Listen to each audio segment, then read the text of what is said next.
አሁን ውሃ ላይ ዘይት ላይ ስንጸልይ የሚስቁ ሰዎች አሉ። ኢየሱስም ያክል አምላክ ዳቦ ይዞ ጸልዩአል። አሁን በዚህ ካሜራ እያዩኝ ነው። አፌ በጠላቶቼ ላይ ቆሞ እያዩ አፌ በጠላቶቼ ላይ የሚያስደነግጥ ክብር በእኔ ላይ ተገለጠ። የሚያስደነግጥ ክብር በአገልግሎቴ ላይ ተገለጠ። የሚያስደነግጥ ክብር በመንገዴ ላይ ተገለጠ። መሪዎቻችንን ብንሰማ ብንማከር ጥሩ ነው ብዬ አስባለሁ። የምንሄድባቸውን ቦታዎች አንዳንድ ጊዜ አገለገል በንጹህ ልብ ነው አገልጋዮች የሚሄዱት ብዬ አስባለሁኝ።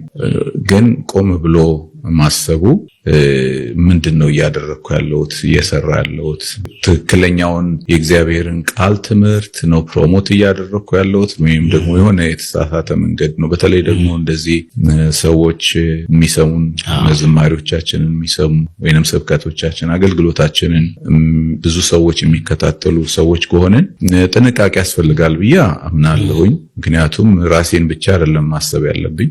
እዚህ ጋር የምትመለከቷቸው ባለትዳሮች ተለያዩ።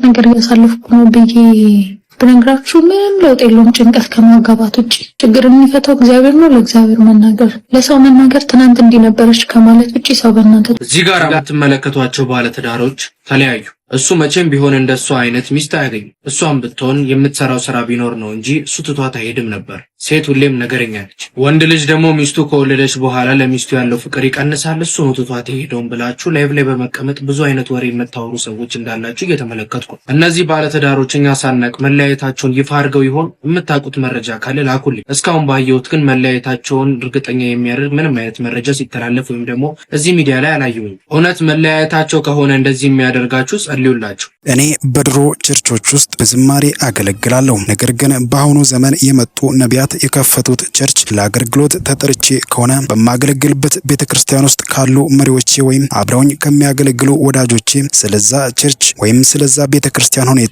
እጠይቃለሁ። ከዚያ በኋላ ነው የአገልግሎት ግብዣውን የምቀበለው። ይህም ነገር አገልግሎትን በጥሩ ሁኔታ እንድጠብቅ ረድቶኛል። አሁንም ቢሆን እያገለግልኩ ያለሁበት ቤተክርስቲያን እውነተኛ የሆነ የእግዚአብሔር ቃል የምሰበክበት ቦታ ነው። ስለዚህ አሁንም ቢሆን እየተነሱ ያሉ ዘማሪዎች ለአገልግሎት ሲጠሩ ወይም ሲጋበዙ መሪዎቻቸውን ብሰሙ ቢያማክሯቸው ጥሩ ነው ብዬ አስባለሁ። ምናልባትም አገልጋዮች ለአገልግሎት ተጠርተው በሚሄዱበት ሰዓት በንጹህ ልብ ሊሄዱ ይችላሉ። ነገር ግን ቆም ብሎ ማሰብ ጥሩ ነው። ምንድነው እያደረኩ ያለሁት? ምንድነው እየሰራሁ ያለሁት? ትክክለኛውን የእግዚአብሔርን ቃል ትምህርት ነው ወይ እያስተላለፍኩ ያለሁት ወይስ የተሳሳተ መንገድ ነው እየሄድኩ ያለሁት ብሎ ማሰብ ጥሩ ነው። ዝማሬዎቻችንና ስብከቶቻችንን የሚሰሙ አገልግሎታችንን ብዙ ሰዎች የሚከታተሉ አይነት ሰዎች ከሆነን ጥንቃቄ ያስፈልጋል። ምክንያቱም ራሳችንን ብቻ አይደለም ማሰብ ያለብን፣ ወጣቱን ትውልድ ማሰብ ይገባናል። ምክንያቱም ወጣቱ እከሌ ካደረገውማ ትክክል ነው ብሎ ወደ ተሳሳተ ጎዳና እንዳይሄድ መጠንቀቅና መምረጥ ያስፈልጋል። ኃላፊነትም ልሰማን ይገባል ሲል የገለጸው ዝማሪና ፓስተር ዳንኤል አምደ ሚካኤል ነው። አያል መጨረሻን ታያል። አገልጋይ ነን እያልክ አገልጋይ ነን እያልሽ ይሄ ቃሉን ለራሳችሁ ይሄ ቃል የግላችሁ ያደረጋል። በዚህ ቃል ላይ ህዝብን እየረገማችሁ ያላችሁ፣ ህዝብ ላይ እርግማንን የምትዘሩ፣ እርግማንን የምታውጁ እናንተ ላይ ጌታ ኢየሱስ ክርስቶስ በራሱ ታይምና ጊዜ በእናንተ ላይ ክርስቶስ ይገለጣል። የዛኔ ታወራላችሁ። ግን ይሄን ቃል ይዛችሁ ማይጸኗን ዘጋለሁ የምትል ሰው አንተ ምን ሆነ ነው? ምን ስለሆንክ ነው ማይጸኗን የምትዘጋው? አንተ እግዚአብሔርን የባረከው እግዚአብሔር በአምሳሉ የፈጠረውን ህዝብ አንተ ልትራገም አንተ ማነ? አንተ የእግዚአብሔር ሰው ነው ወይስ የሰይጣን ልጅ ነህ? አንተ እግዚአብሔር በዋጋ የገዛውን ህዝብ በመስቀሉ ላይ ጌታ ኢየሱስ ተሰቅሎ ደሙን አፍስሶ ያዳነውን ህዝብ አንተ መጠቀሚያ፣ አንተ መጫወቻ እንድታደርግ ላንተ ቁልፍ የሰጠው ሰው ማን ነው? ላንተ ቃል የሰጠው ሰው ማን ነው? የኢዩ ፖለቲካ ጉዳይ በጣም አሳሳቢ ደረጃ ላይ እየደረሰ እንደሆነ እያያችሁት ነውና እንግዲህ እነሱ እስከሚያቆሙ እኛም እንቀጥላለን። የካውንስል ሰዎች አካባቢ ላይ ያለው ሪአክሽን ጥሩ አይደለም። እዩም እየሄደበት ያለው መንገድ ልክ አይደለም እና በጣም የልጅ አካሄድ ነው እየሄደ ያለው። በጣም ጥበብ አልባ የሆነ አካሄድ ነው እየሄደ ያለው እና ልጁ ቢያስተውል ብዬ ስለማስብ ነውና የቻልነውን ኃይል እንግዲህ የሚያድነው ነገር ላይ እንስራኛ አይሻልም? እንደዛ ነው የሚሻለው። አንድ ሰውዬ ጓደኛዬ ሌላውን ሰው ልከስ ፍርድ ቤት ቆመና የዛሬ 12 ዓመት አጋዘን ብሎ ከሶኛል አላቸው ለዳኛው። ታዲያ ምን ሆነ ነው ዛሬ ከ12 ዓመት በኋላ ልትከስ የመጣው ሲባል ጊዜ እንዴ እኔ አጋዘን ምን እንደመስል ዛሬ አይደለ እንደ ያየሁት አላሉ። እኔ እዩ ካውንስል ቤት ውስጥ ካንሰር የሆኑ ሰዎች አሉ ብሎ መሳደቡን አላስተዋልኩትም ነበር። በቃ መግለጫውን ደጋግሜ ሰምቻለሁ፣ ግን ያቺን ፓርት እንግዲህ ወይ አልጠበቅኩም ይሆናል። ካንሰር ብሎ ስድብ ግን ይቻላል ወይ? አንድ እሱ ነው። ከዛ መድረክ ላይ ደግሞ በቀደመታ የራሱ ጉባኤ ላይ ነው እዛ ያሉ ሰዎች ላይ ሲዝትባቸው ነው። እነሱ ቸርቹን ካዘጉት እኔ ደግሞ እዘጋቸዋለሁ፣ ደም ብዛት አዝዤባቸው እዘጋቸዋለሁ ምናምን ብሎ ሲያወራ ሰምቼዋለሁ። እነዚህ ነገሮችን ስሰማ እኔ በጣም ደነገጥኩ። አንደኛ ካንሰር ስድብ ነው ወይ? ካንሰር ብሎ ሰው መስደብስ ይቻላል ወይ? ሞራልስ ይፈቅዳል ወይ? ህግስ ይፈቅዳል ወይ? ህሊና የሚባለው ነገር ይፈቅዳል ወይ? ካንሰር የሚታመሙ የሱ ቸርች አባል ውስጥ ያሉ ሰዎች የሉም ወይ? የሱ የስጋ ዘመዶች የሉም? ካንሰር የታመመ ማአት ኢትዮጵያ ውስጥ አለ፣ በዓለምም ላይ አለ። አሁን እነዚህ ሰዎች በታመሙበት በሽታ ሰው መስደብስ ይቻላል ወይ? ከሞራል አንፃር ካንሰር ብሎ ሰው መስደብ አይቻልም። ሌባ፣ ውሻ ብሎ ሰው እንደሚሳደበው ካንሰር የሆኑ ሰዎች አሉ እዛ ቤት ማለት በጣም ነውር። ሁለተኛ ካውንስል ቢሮስ አሉ ያላቸው ሰዎች የእውነት ግን እዩስ ሊሰድባቸው ይችላል ወይ? ሞራልስ፣ ኤቲክሱስ፣ ህጉስ ይፈቅድለታል ወይ? በጣም ትልልቅ ሰዎች እኮ ናቸው እዛ ያሉት፣ በአገልግሎት የሚበልጡ ምናልባት እሱን በወንጌል የወለዱት አሁን እሱ እንደፈለገ የሚያደርገውን ይሄን ወንጌል እኮ ይዞለት ዋጋ የከፈሉ ከስንት መንግስት ጋር ተፋልሞ ምናልባት ኮሙኒስትን ተፋልሞ ያለሙ ሰዎች ሁሉ እዛ ውስጥ እንዳለ አይቻሉ። እንኳን አዳራሽ ላይ አይደለም ለግልህ መጽሐፍ ቅዱስ ይዞ መሄድ በማይቻልበት ዘመን ላይ ከኮሙኒስት ጋር ተፋልሞ ያለሙ ሰዎች የካውንስል ቤት ውስጥ እንዳሉ አውቃለሁ። እንኳን ይሄን ሁሉ ትልልቅ ሰው በአንድ ቀን ሰብስቦ በአንድ መውቀጫት ውስጥ መውቀጥ በዚህ ልክስ መሳደብስ ይቻላል ወይ? በሌላ ጎን እኔ እነሱ ቸርቹን ከዘጉ ጉሮሯቸውን ይዘጋለሁ፣ ደም ብዛት አዝዬ በደም ብዛት እንዲያዙ አደርጋለሁ ነው አይደል ሐሳቡ? ይቻላል ወይ? በአዲስ ኪዳን አይቻልም። እሺ እንዳትሞኝ። በአዲስ ኪዳን እንዲህ የማድረግ ስልጣን ያለው ሰው በምድር ላይ የለም። ሁሉም ሰው እኩል ስልጣን አለው። ሁሉም ሰው የእግዚአብሔር ልጅ ነው። ማንንም ሰው ላይ አማንያን የሆኑ ሰዎች ላይ እንኳን እንደዚህ ማድረግ አንችልም። ደም ብዛት ያዝ ያናደደን ሰው ያበሳጨንን ሰው ደም ብዛት ያዝ ስኳር ያዝ ብለን ሰው መስደብ እንችላለን እንዴ? ጉንፋን ያዝ እንችላለን እንዴ? አንችልም። እና ይሄ ልጅ ምን ያህል በቃ በሆነ ኃይሎች እየተነዳ እንደሆነ ምንም ሉጋም እንደሌለው የሚይዘው ኃይል እንደሌለ ያሳያል። እግዚአብሔር ብቻ ያድነው። የእዩን መንገድ እግዚአብሔር ካልመለሰ ከባድ። እዩን የሸወዱት ሰው ነው። ህዝብ ይሸውዳል። ህዝብ ጫጫታ ይሄ እልልምል ጉንፋን ያዝ ደም ብዛት አስይዛቸዋለሁ ብሎም የሚያጨበጭብ ህዝብ፣ ካንሰር የሆኑ ሰዎች አሉ ብሎ የሚያጨበጭብ ህዝብ ጤነኛ አይደለም። ይሄ ህዝብ ማለት የእዩ ጠላቶች ናቸው። እዩ ነገ ብቻውን ነው በእግዚአብሔር ፍርድ ወንበር ፊት የሚቀርበው። ወንጀልን ቢሰራ ፍርድ ቤት የሚቆመው አንድ ነፍሱን ይዞ ነው። ሚስቱን እንኳን ይዞ አይቆም፣ ልጆቹን እንኳን ይዞ አይቆም። እባክህ ወንድሜ ከቻልክ ወደ ልብ ተመለስ። ከነሰዎች ራስን አላቅ። አንተ ወንጌልን ስበክ። አገልግሎት ጥሪ ምን ብለሃል? በቀደመታ ወደ ዓለም ሁሉ ሂድ ወንጌልን ስበኩ የሚል ላይሰንስ አለኝ ብለህ እንዴ? ስለዚህ ወደ just go to just in the preach your gospel እና የሰው አጀብ ባይሸውድ ደስ ይለኛል በጣም። እና እባክህ እሱን ልነግርህ ፈልጌ ነው። አካሄዱ እርምጃ ሁሉ በጣም መጥፎ ነው። የትዕቢት መጨረሻው ብዙ ኮንሲኩዌንስ እንዳለው እናውቃለን። ትዕቢት ከመጣች ውርደት ትመጣለች ነው የምለው መጽሐፍ ቅዱስ። ትዕቢት ከመጣች ውርደት ትመጣለች። ትዕቢት ጥፋትን፣ ኩሩ መንፈስም ውድቀትን ይቀድማል ይላል። ዞር ስትል ትዊተር፣ ዞር ስትል ዩቲዩብ፣ ዞር ስትል ማለት ከፋታ የለም። ለመጸለይ ፋታ የለም። ቃል ለማንበብ ፋታ የለም። እንዴ እግዚአብሔር ጦረኛውን መንፈስ በውስጣችሁ ያድስላችሁ። ጥቅም የለው። በስጋ አይጠቅም። አይናችንን አጠፋው። መርዝ ነው ውስጣችን። ስለ ሰው ነው ስንሰማማ ስንቆጣ ያላገኘነው ሰውዬ ሲያስቆጣን ይውላል። አላገኘነው ምንም እኮ ልናገኘው አንቺ ልንመክራቸው አንቺ እናስረክ ሰረግን ይላል። ከዛ ይጨምርበታል፣ ጋዝ ይጨምርበታል። ሲቆጡ ውሎ ሲቆጡ ማደር አያሳድም። ክፋትን ሁሉ፣ ተንኮልን ሁሉ፣ ምቀኝነትን እነኚህን የሚሰጧችሁን በሙሉ ዲስengage። ምንድነው ማድረግ ያለብን? ዲስengage። እንዲህ ሰው እንዴት በቃ ብሎ መዝጋት ያቅተዋል? ይህ እኮ መንፈሳዊ ነገራችንን እኮ ቼክ ማድረግ አለብን። ሰው እሳት ውስጥ ገቡ የሚል መጽሐፍ እያነበብን አንሰግድም ብለው እሳት ውስጥ ገቡ የሚል መጽሐፍ እንዴት ነው መዝጋት የሚያቅተን? እንዴት ነው የቴሌቪዥን ቻናል መቀየር የሚያቅተን? እንዴት ነው ዩቲዩብን ጥርቅም ማድረግ የሚያቅተን? እንዴ አንዳንድ ሰሞን እኮ ጤናችን የተመለሰበትን ሰሞን አይታችሁ እንደሆነ እኮ ኢንተርኔት የተዘጋ ሰሞን ሰላም ነገር እንተኛለን፣ በጊዜ እንተኛለን፣ በጊዜ እንነሳለን። ተቆጥተን አንጀምርም። ጠዋቱ አሁን ጠዋት ተነስታችሁ የዩቲዩብ ሐሜት ጀምራችሁ ቀኑን ሙሉ ከጌታ ጋር ለመዋል አትመኙ። አታስቡት፣ ሊመጣ አይችልም። ተቆጥረው ምናምን አድርጎ ነው። እንዴት አድርገን ከዛ በኋላ ከእግዚአብሔር ጋር በሰላም ምቱ? ቀናችሁን ቃኙ ወንድሞች እናቶች። ዲያብሎስ ተራቋል፣ መጥቋል። ማለዳችሁን ተሻምታችሁ የራሳችሁ አርጉ፣ የእግዚአብሔር አርጉ፣ ሪዲም አርጉ። መዝጋት እንዴ በጣም ኢግኖራንት ሁኑ። ስልጣኔ ውስጥ አትግቡ። ዩቲዩብ ከእንትን አትበሉ ምናምን ውስጥ አትግቡ ልላችሁ እንደማልችል ታውቃላችሁ።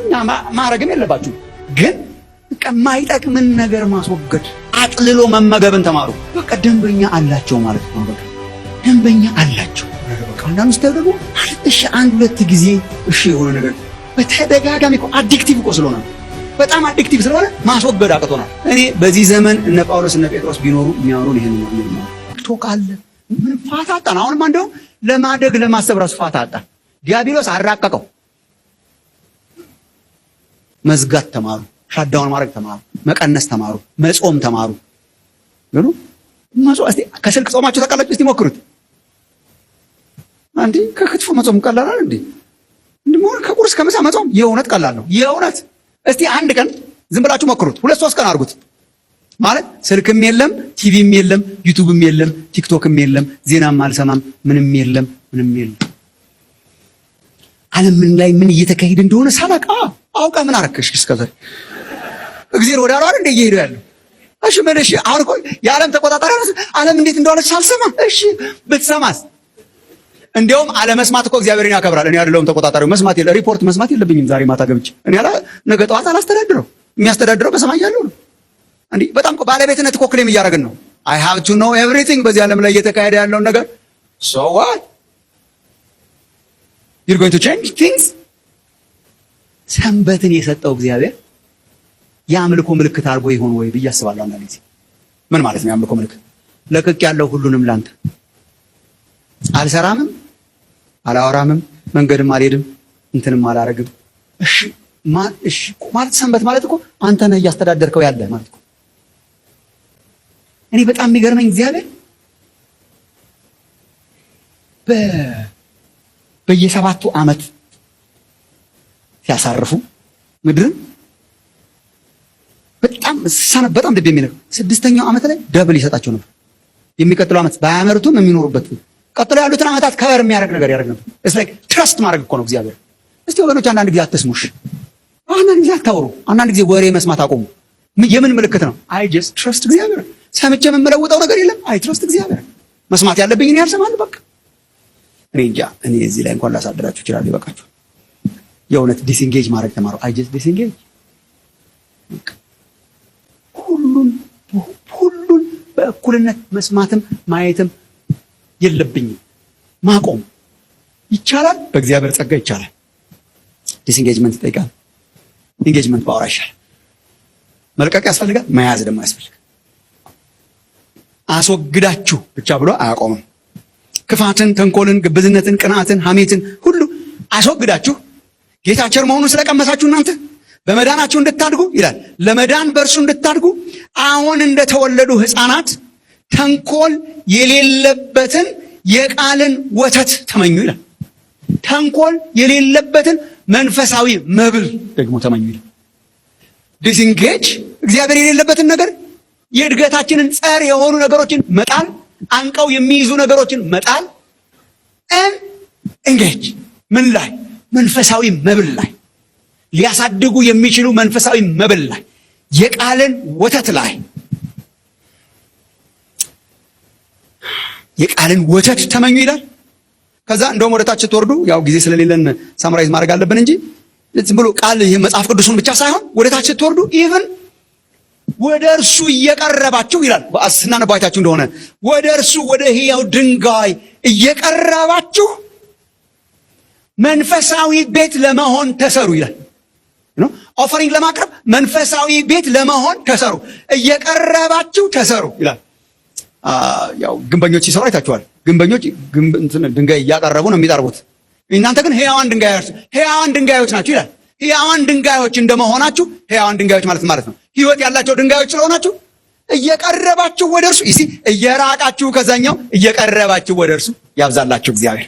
እየራቃችሁ ከዛኛው እየራቃችሁ ከሐሜት እየራቃችሁ ከተንኮል እየራቃችሁ ከክፋት እየራቃችሁ ከግብዝነት ደግሞስ በቃ መንፈሳዊ ቤት ለመሆን ለመሰራት ድንጋዮች ወይ ሕይወት ያላችሁ ድንጋዮች ወይ ቅረቡ ወደ ግንበኛው፣ ቅረቡ ወደ አናጺው፣ ቅረቡ ወደ ሕያው ድንጋይ፣ ቅረቡ ወደ ማዕዘን ራስ ድንጋይ፣ የማዕዘን ራስ ድንጋይ ክርስቶስ፣ ቅረቡ ወደ እርሱ በጸሎት በጾም በአምልኮ ቃልን በማንበብ መቅረብ።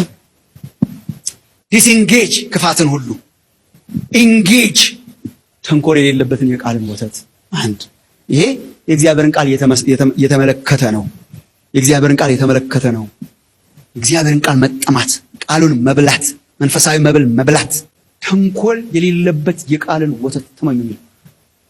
አሁን እንደተወለዱ ህፃናት ስለሚል እስቲ ጎባክ አሁን እንደተወለዱ ህፃናት አሁን የተወለዱ ህፃናት ምንድን ነው የሚያደርጉት? የናጡት ወተት በቃ የናጡት ወተት ብቻ። በናጡት ወተት ነው የሚመስለው ጴጥሮስ የእግዚአብሔርን ቃል። ይሄ ተንኮል የሌለበት የቃል ወተት። ክርስቲያን መቼ ነው መታመም የሚጀምረው? ተጨማሪ ምግብ የጀመረ ቀን። ተጨማሪ ምግብ ወጣጥሩ ይጥሏል። ከዚህ እየራቅን አሁን እኛ ከናጡት ወተት እየራቅን ማአት ነገር ስንጀምር እኮ ነው በሽታ የበዛው ቸርች። ወንድሞች እናቶቼ ተጨማሪ ምግብ ያስፈልግ ይሆናል፣ ግን በዚህ የተቃኘ በእግዚአብሔር ቃል የተቃኘ የእግዚአብሔርን ቃል መመኘት፣ የእግዚአብሔርን ቃል መጠማት፣ የእግዚአብሔርን ቃል ማሰላሰል፣ የጌታን ቃል መስማት። እኔ አሁን እግዚአብሔር ምን ያርገን ምናምን እላለሁ። እሺ ዲያብሎስ ቢራቀቅ ቢመጥቅ እሺ ተራቋል መጥቋል፣ ግን የእግዚአብሔርን ቃል የምናገኝበት አክሰስም እኮ ተራቋል መጥቋል። አሁን ድሮ እሺ መጽሐፉን እየታገኛለሁ ከዛ ሲል አሁን እኮ መጽሐፉ ጠቅላላ በመጽሐፉ ተከበርን ያለ ነው። መስማት ትችላለህ። ጠዋት ለምሳሌ እንትና በዚህ ወጥቶ ከዛ በኋላ እንትና በዚህ ገብታ ፋሽን እንትን ስታሳይ ግሯ እንትን ሆኖ ከዛ በኋላ ቀሚሷን የሰራው እንትና የሚባል ዲዛይነር ነበር ያለው የሚለውንም እየሰማው መምጣት ትችላለህ። መኪናዬ ላይ የሉቃስ ወንጌል ምዕራፍ 1 የሚለውንም መክፈት ትችላለህ። ዲስኢንጌጅ ኤንድ ኢንጌጅ በቃ ፈለምን እኮ መልእክቶች የምንሰማበት ወደ ክርስቶስ የሚያስጠጉ መዝሙሮች የምንሰማበት ወርሺፕ የምንሰማበት ምናምን። እስቲ ወንድሞች እናቶች እንሞክረው፣ ሞክሩት እስቲ። በጣም ራሳችሁን በጌታ ነገር ክበቡ። እንዴት እንደምታደርጉ ነግራችኋለሁ። ራሳችሁ ታውቁታላችሁ። በጌታ ነገር ብትከቡት ፋታ እስከማይኖር ድረስ ጊዜ እስከማይኖር ድረስ ስትወጣ ስትገባ። ለዚህ እኮ ነው ፋታ የሚነሳው እስራኤልን እግዚአብሔር ፋታ ይነሳዋል እኮ። ዘዳግም ምዕራፍ 6 ላይ እኮ ስታነቡ ከቁጥር 4 ጀምሮ ፋታ ነው የሚነሳቸው። ስትወጣ ስትገባ፣ በመንገድ ላይ ስትሄድ፣ ስትጫወት፣ ስትቀመጥ፣ በእግዚአብሔር ቃል የተከበበ እሱን የሚመኝ ህይወትን እግዚአብሔር ይስጣችሁ። እየቀረባችሁ በሁሉ ነገር ይሄ እግዚአብሔርን ቃል የተመለከተ ነው። ከዛ ቀጥሎ ያለው ግን በሁሉ ነገር በቃ ሐሜትን፣ ተንኮልን፣ ክፋትን፣ ግብዝነትን፣ የእድገት እንቅፋቶችን እድገታችንን አንቀው የሚይዙ ኔጌቲቭ የሆኑ ነገሮች ዲስኢንጌጅ የሌሉበት አገር የለም። ግን ባሉበት ቦታ ሁሉ ማቆም፣ የተለየ ሆኖ መኖር ይቻላል። እግዚአብሔር ይችን ይግጠምላችሁ። የተለየ ሆኖ መኖር ይቻላል። በጴጥሮስ ቋንቋ አስወግዱ፣ በጳውሎስ ቋንቋ ግደሉ ነው። ጳውሎስ ግደሉ ነው የሚለው። የእድገታችሁን ጠላቶች በሙሉ ግደሏቸው ነው። ግደሉ። ቆላስይስ ምዕራፍ 3 ቁጥር 5 መግደልን መማር። እነኚህ ነገሮች የአሮጌው ሰው ማንነት ግደሏቸው አረት በቃ ይጀሰይ ነው መግደል፣ ክፋትን መግደል ውስጣችን ያሉ ሮንግ የሆኑ ፓሽንስ፣ ሮንግ የሆኑ ፍላጎቶችን መግደል፣ መጨቆን